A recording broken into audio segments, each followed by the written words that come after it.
Okay. So, a very good afternoon once again. In the morning session, we have gone through the different types of applications of the plastic based on its properties, based on its structure, right? So, these are some of the areas, or I'll say these are the only some of the areas, because everywhere there is no any such area where you will not find any application of the plastic. Everywhere you will find some sort of products made from the plastic. Okay, we have started with the basic polyester, basically for textile, then PET bottles, polyethylene tetraphthalate. Okay, then polythene bags, popularly we are calling it as the carry bags, HDP, high density polyethylene. Okay, density of this particular plastic is more, and applications looking to the structure, this shape, you can easily know that that oil bottles, okay, fertilizers, liquid fertilizers that are there. And in between this there is one more category, that is LDP, low density. Okay, just similar kind of shape and size or structure, but for maybe different application. Then this PVC pipe, popularly known as PVC, okay, polyvinyl chloride, for carrying the liquid. And then one more is there, polyvinylidene chloride, PVDC, okay, silver-like structure, used mostly for bottle caps and for packaging of the food, okay, food packaging. Then it was a polyamides, right? Polyamides, famous example is a nylon. And then the best one, which is mostly used everywhere, that is ABS, acrylonitrile butadiene styrene, right? ABS plastic. In short, for all types of electronic products. Polycarbonate, okay, your disc, then suitcase, and the glossy structure of the laptops. Obviously, the body and internal parts will be made from the ABS. And then combination of PC and ABS used for the vehicle interiors. Polyurethane foam, popularly known as the foam. Famous example will be cushions. And then melamine formaldehyde. Okay, I have told you a special case of plastic. Now, this entire product is not made from the plastic. It is a ceramic product. Okay, but see, ceramic product are not having a glossy surface, right? A clean and fine surface. Okay, so to have that, this MF plastic coating will be there, and from which, see here you can see a nice design, nice texture, and good surface finish. Okay, so bowls, and last is the epoxy. Example will be, it's like a semi-solid or semi-liquid material, which by combining with the other material, it will act as an adhesive. Okay, so it is used for composites, where two or more than that materials are combined together to have a concrete bond, and it will create a new material. In that case, for bonding purpose, as an adhesive, this epoxy is used. Okay, so these were the applications. Then we have gone for some of the testing methods, and we have started with the tensile test, a basic test, a basic mechanical test. Okay, these are the mechanical tests: tensile, flexural, impact, and tensile impact. So we saw some basics also, like what is meant by the stress, strain, then longitudinal strain, lateral strain, engineering strain, true strain, right? And the okay, so I think I have one video also. Let's do it.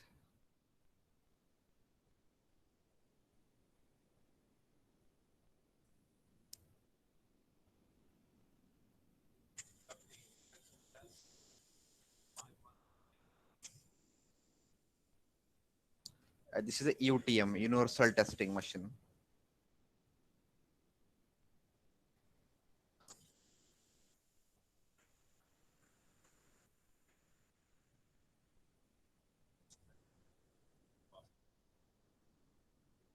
This is the one of the fixture or basic fixture. and this is the top one. Okay, and this small is the a rod, a specified or a specific diameter rod, which is held between these two fixtures.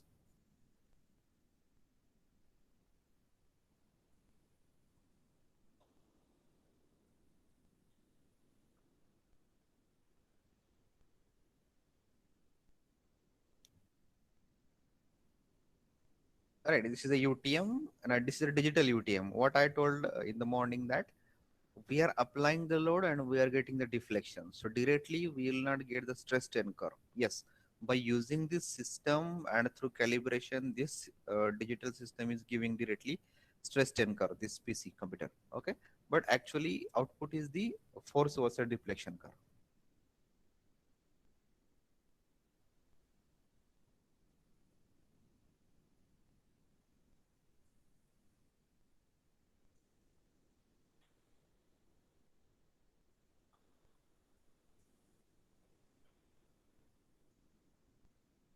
Okay, now the loading has started, and just see how the there will be breaking point.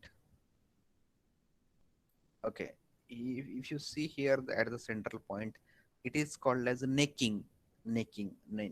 Okay, when it will start, see, just here at this point, you will not see any type of necking, a plain bar. It doesn't mean that there is not no any deformation. Internally, the cracking, the fiber extension has already started. Okay, but up to this point, the stress strain curve will be up to yield point. Yield point means whatever the force is applied by this external fixture or this machine, similar kind of resistive force is applied by the material. Okay, so equal and opposite force, it is still equal, but now it is not equal. Getting it? Resisting force is not equal to applied force. Resisting force is lesser than applied force, lesser than applied force, so that this necking has started. Okay,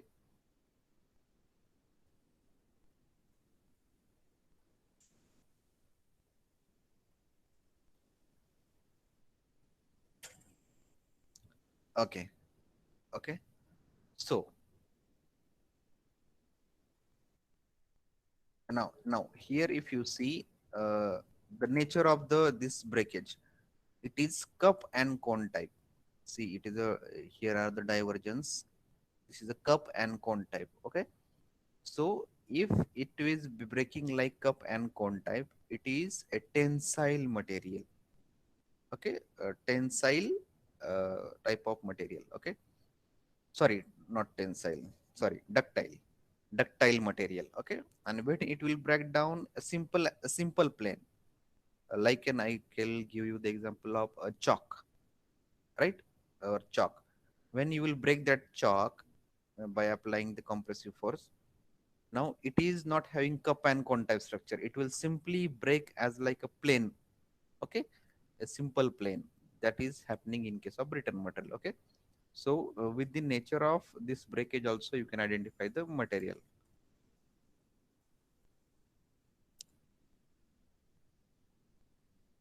Okay, then after this elongation in the length, you can measure with the vernier, and the stress and strain can be calculated. Okay, right. Okay, so this tensile testing we saw in the morning. Next is a flexural test. Okay, just see the way of loading is changing. Here, axial load we have applied. Axial load. Okay, and here you see it is perpendicular to the specimen. Okay, these two anvils are there or fixtures, and this load is applied from the top. Okay, now what is the difference? Basic difference. Okay, basic difference. Now see what type of stresses will be there in this specimen when this axial load is applied. What type of stress is in the tensile test? Simple, a tensile stress, right?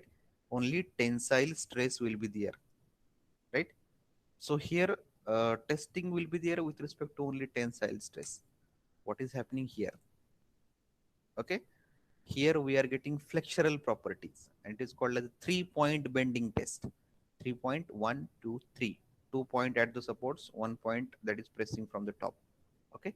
So modulus of elasticity, flexural strain, deflection, bending stress we can get from here. Additionally, the most important, the difference between tensile and flexural test. In the tensile test, we are getting only tensile stress. Here, we have three different types of stress: tensile, compressive, and shear. Tensile, compressive, and shear. Okay, let's see.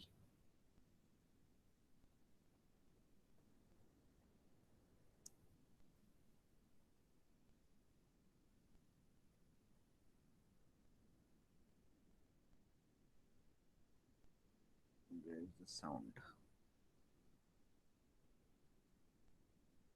Right, it is a simple flexural testing machine. Right. Okay, this is the specimen that has been kept on these two platforms and wheels, and this is the uh, load that is given from the top. Okay, it is measurable.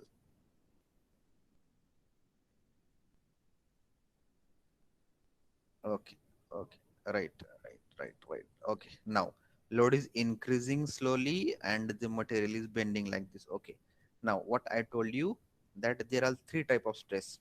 Now this lower surface of the material, this lower surface of the material, what type of stress it will be sensing? Answer: this lower surface of this specimen. What type of stress will be there on this lower surface or lower fibers? Tensile stress. On the upper fibers, see, from the bottom fibers it will be a tensile, these are elongated, and the upper fiber it is a compressive stress. And at these two sides, there will be an shear stress also.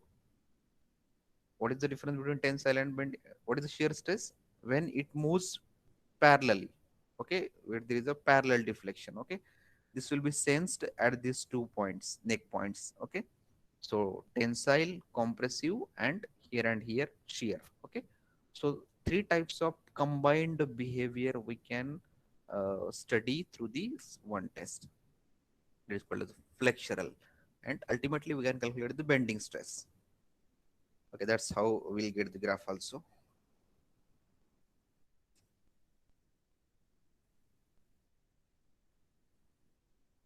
Okay, so this is the flexural test, similar as like the metallic material impact.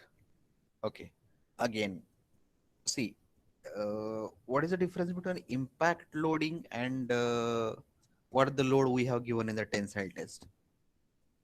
Can you tell me what is? Okay, I think YouTube video started.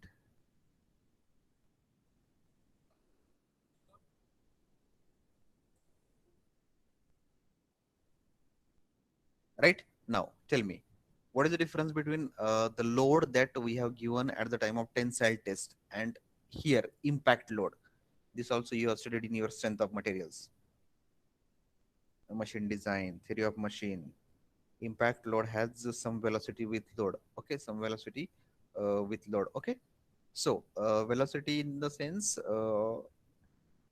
change in, right. Okay, change in load or intensity of load. Change in intensity of load is more in case of impact loading. More means what? See now, just look at the figure. When this hammer is coming down, when this hammer is coming down, look at the cursor. When this hammer is coming down, just at the tip of this specimen, what is the load applied on the specimen? Zero. Still, this hammer will be just at the face of the specimen. Load applied is zero. And when it will hit to the specimen, load applied is 100 kilonewton. Getting it? So 0 to 100 kilonewton, instantaneous increment in the load. Okay, that is called as the impact. And in case of tensile load, it is a gradually applied load. It is a gradually applied load. Okay, okay, gradually applied load. So, so there is a huge difference between gradually applied load and the impact load. Okay. See, the stresses developed due to gradually applied load are different, and stresses developed due to impact load are different. Okay. Impact loading means when a particular component or material immediately exposed to a huge loading, huge stress. Okay. In that case, it is called as a impact loading. In that case, it is called as a and impact loading. Okay. So there are basically three cases: gradually applied load. See, sometimes differentiation is like this. Okay, again different point, but just in a 2 minutes we'll cover it. Loading is with respect to time parameter. Loads are three different category. Dead load. Dead load means what? A constant load. Okay, no change with respect to time. Gradually applied load. Gradually applied load means a small variation, small and continuous variation with respect to time. And impact load. Impact load means what? Sudden variation with respect to time. This is one classification. And another is first category, gradually applied load, as happened in case of tensile testing. And again, there are two different categories: suddenly applied load and impact load. See, now I have differentiated to load differently: suddenly applied load and impact load. Okay, how it is different? I will give an example. You will immediately understand. Suddenly applied impact load you have understood now. Up to this point, zero, and when it will hit the specimen, 100 kilonewton. Okay, and it is hitting from the top, sorry, height. It is hitting from the height. As much as height you will increase, the intensity of the hitting of the load is more, impact is a more. Okay, why? Because basic concept, as you will increase the height, potential energy will increase, and when you will release from the height, that potential energy will convert into kinetic energy, and when it will hit to this particular specimen, that kinetic energy will transfer to this particular specimen. Okay, so some will be absorbed and some will be result into the breaking of the specimen. Okay, so two categories: suddenly applied load and impact load. This is the impact load. And suddenly applied load means what? A person entering into lift, person entering into lift. Okay, is it entering from a height? Is it like impact loading? Are you getting the difference? Impact loading is a loading where it is falling from some height. Okay, so it will have a different kind of nature. And suddenly applied load, I am giving example like person entering into lift. Before keeping his, or before just a moment before he is into the lift, load is zero. When he will enter, load is 100 kilonewton. Okay, but the nature of application of load, nature of development of stresses inside the material are different than this impact loading. Okay, have you got the meaning? Suddenly applied load and impact load. Impact load, when it is impacting from a height. Suddenly applied load, it is not from a height, but still it is suddenly applied. Just a second before, zero, and just second after, 100 kilonewton. Right? Okay. So this is the impact load. Generally, it is used to know that how much energy absorption capacity is there for a material. Okay, how much energy it can absorb, how much shock it can absorb. Okay, so in short, I can say a toughness, getting toughness or the impact strength of the material when it is required. Suppose you are manufacturing a bumper or engine casing or front covering of the four wheeler, right? In that casing, in that case, impact loading is a impact test is a most. If you are using the plastic material for the that vehicle body, front body, okay, that chassis and front body, okay, bumpers and all that. Because when you will face an accident, that time it will be like an impact loading. Just a moment before the accident, zero load, and when it will be have a that sudden accident, then it will be have a maximum load. Okay, so zero to max within a shorter period of time. Okay, in that case, this impact type of loading is required. It will ensure the toughness of the material. So let's see this also. Fastly we'll see this. Okay, this is the setup.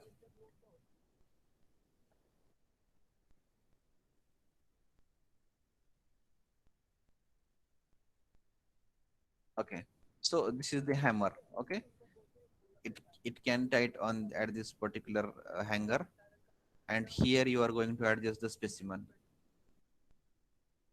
We will see directly hammering.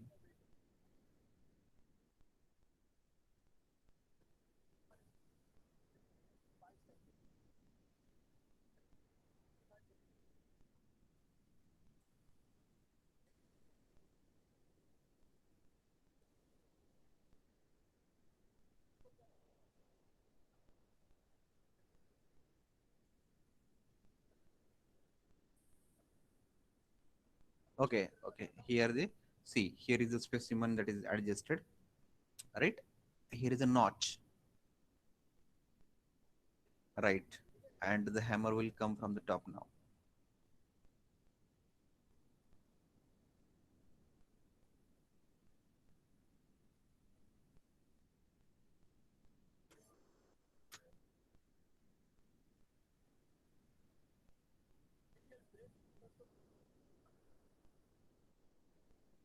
Right. Okay. See the nature how it is broken. Okay.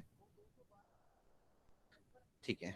Okay. That's how this test is conducted. Okay. To check basically the toughness or the energy absorption capacity.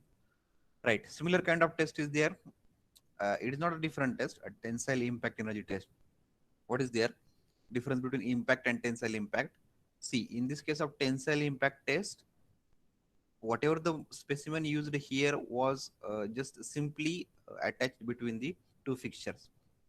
But here in this case, it is a tensile loading type of specimen. So it is loaded with the tensile load, and then its impact test is conducted. Are you getting? Already there is a tensile loading on the specimen, and so it is stretched. Already it is a stretched specimen, and on that impact test is conducted. So obviously it will behave differently. Okay, so these are the four tests. Fourth one is not a different one. Sometimes only it is conducted. Basic one is tensile, flexural, and impact test. Apart from this, these are some tests. This one, as per the need, temperature test. When it will be conducted, if suppose that particular plastic product is going to expose to some thermal applications, that time. Flammability test. Okay, if suppose that kind of applications where that fire will be there. Okay, electrical properties test if required when the applications are used in the electrical appliances, and the quality control test, a basic test usually conducted for the all kind of plastics. Okay, so in your exam also you can name it all these tests and you can explain any one or two tests. Okay, that will be sufficient. It will be a testing. And next part, a small topic that we'll also cover, additives. Okay, additives. What the things we have seen till the first one, these applications. Second one, testings, and next is the additives. Okay. Now, additives you can consider as like a composites. A simple example I will give. Now, you are having your wristwatches, right? If you see the glass on the wristwatches, your wristwatch, if you remove that glass, it is not actually a pure glass, and drop it that glass, or along with wristwatch you just throw your wristwatch on the ground, it will not break down. That glass will not break down. And you check the wristwatch of your father or your grandfather who is using old days that heavy wristwatch, right, which was having a pure glass uh, surface. Okay, now if you throw that particular wristwatch, it will, that glass will immediately break down because that was a pure glass.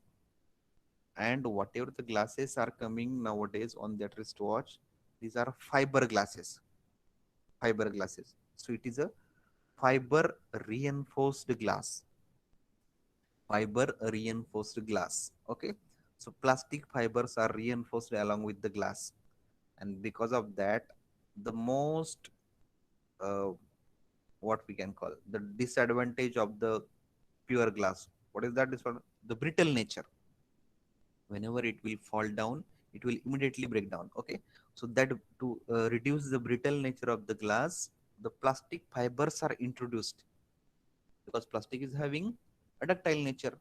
So ductile nature of the plastic will overcome the brittle nature of the glass, and the ultimate product will be a fiber glass, which will be transparent, but which will not break down easily. It will not break down easily. Just a minute.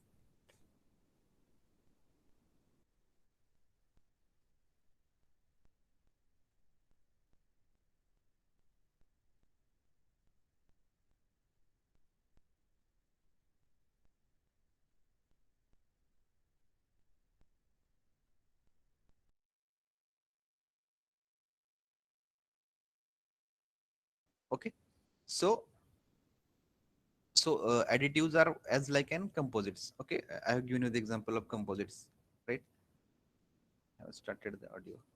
Okay, so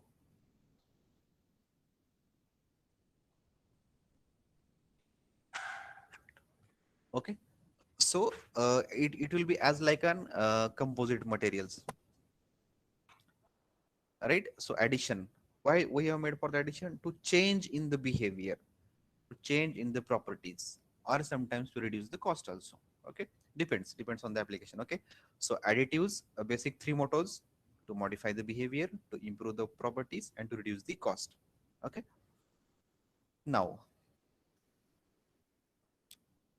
okay, even if you see the gold, there are the categories 24 karat and 22 carats. Okay, so that are not a pure gold. Some amount of copper is also there. Okay, because pure gold is having some disadvantages that is overcome by the use of the copper. Okay, so that way, that are the use of the additives. The first additive is a plasticizer. Okay, the first additives are the plasticizer. Okay, so to make it soft and flexible, to make it soft and flexible, and to decrease the brittleness. Now you will say that already plastic is a brittle, right? But not all the types of plastics are brittle. Whatever the like our PET bottles, jars, these looks like a soft and flexible, but this is a different kind of plastic. After addition of plasticizer, it has become that way. Okay, pure plastic, if you will say, uh, it is a brittle kind of nature, quite high brittleness. Okay, after addition of this plasticizers, mostly fatty acids are there, fatty acids and alcohols. It is getting some good tensile, sorry, ductile properties. Okay, so the first additives are plasticizers, which will reduce brittle nature of the plastic and increase the ductile nature. Okay, so that it can be used for uh, wide variety of application. Okay, because if brittle nature will be there, you cannot mold it into the different shapes. If you want the complicated shapes, material must be soft and flexible. So first one is the plasticizer.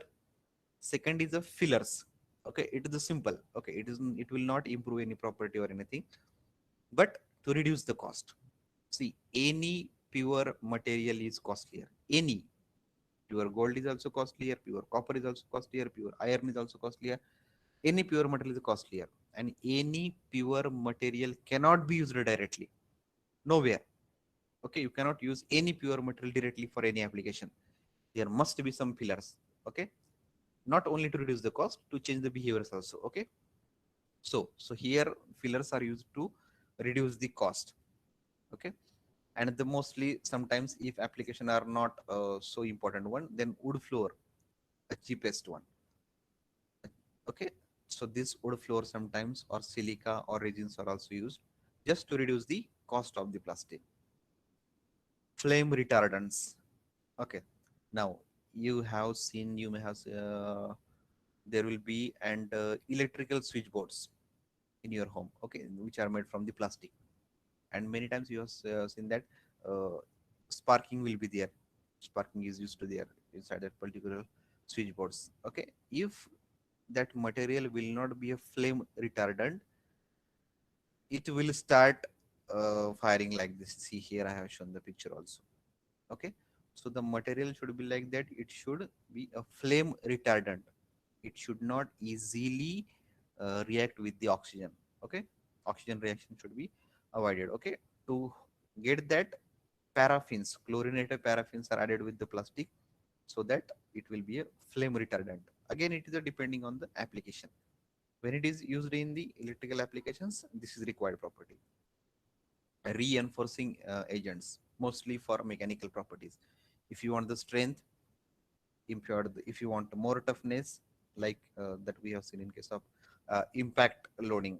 Okay, see, if you are using plastic for the uh, front part, like bumpers and front case of the four wheelers, which is mostly prone to the accidents. Okay, so in that case, where there you need the toughness, more toughness. Okay, which can absorb the energy, which can absorb the energy. In that case, that type of mechanical property is required, more toughness. Okay, so that will be a different reinforcing agents. Okay, so mostly fiberglass, nylons, there are so many, just I have given the one or two examples depending on the mechanical property. If you want more ductility, go for nylon. Okay, that way. So depending on the property, you can go for the reinforcement of the agent. It will act as like a composite. Stabilizers. Okay, now this is a different kind. Stabilizers means what? See, with respect to time, properties start deteriorating. Getting it? Okay, so whatever the properties are there for new or just developed product, and if you check the similar kind of properties after a couple of years, you will not find same kind of properties, because with respect to time, it starts deteriorating. Okay, so to stabilize that particular properties, see, at all, if you use any stabilizer, it is not going to have that similar kind of properties throughout the lifespan. But at least it should have some particular lifespan so that it can be used in applications. Okay, that time the stabilizers are used, mostly carbon blacks. Benzophanes are used rarely, but carbon black is used mostly to stabilize all kind of properties. Okay, colorants are normal, depending on the application. Okay, just take an example of toys. Same toys with different colors. Material is same, plastic. Okay, but requirement is of different color. It is not colored from outside. Okay, if you cut that plastic, you will find it is of the same color throughout. Okay, so as like a metallic body, if you check the two wheeler or your four wheeler, right, if you just rub there, you will find that it is a only like a paint, outside paint. Okay, but if you check the plastic, your plastic products, you just cut that particular plastic. It may be from the toys, or it may be from your electrical appliances, anything, right? You will find that that color is throughout. That color is throughout the plastic. Okay, so it is not colored from outside. It is not colored from outside. Okay, so that time colored dyes are used. So when that plastic will be liquid state, not at all liquid, but semi-liquid or semi-solid state, that time only these dyes are used as per the need of the color and according to the application. Okay, so for coloring purpose, these colored dyes are used as an additive. Lubricants. Okay, lubricants are required whenever the particular plastic product is going to face kind of friction or kind of wear. So to avoid that, these lubricants are used as an adhesive, sorry, additives. Okay, so again, as per the application. So sometimes lubricants, sometimes colorants, sometimes stabilizers, sometimes reinforcing agents, and flame retardants, fillers, plasticizers. Okay, depending on the applications. See, it doesn't mean that all these additives are used in all the plastics. No, as per the need, these are used. Okay, and ultimately the final product will be an composite plastic. The, if you want to say in a one line, ultimately finally it is a composite plastic or plastic composite. Now these additives, sometimes like here I have given as a wood floor in a powder format. Sometime it will be in a powder format, like or here fiberglass. Here we are going to use a fiber. So sometime in case of it will be in the form of liquid, sometime it will be in the form of fiber, sometime it will be in the form of powder. Okay, mixing will be in that way. Okay, so We'll stop here. So we have done with the applications, testing methods, and the additives. Okay. So in the next lecture, we will start with what? Monomers, polymers, and polymerization. And then again, similar point is coming. Applications with respect to different areas, because now we saw the applications with respect to their nomenclature. Here it is with respect to areas: agricultural, packaging, furniture, electrical, building. Okay, but this is also important point, the middle one: monomers, polymers, polymerization, and types of polymerization. That we will see in a next lecture. Okay.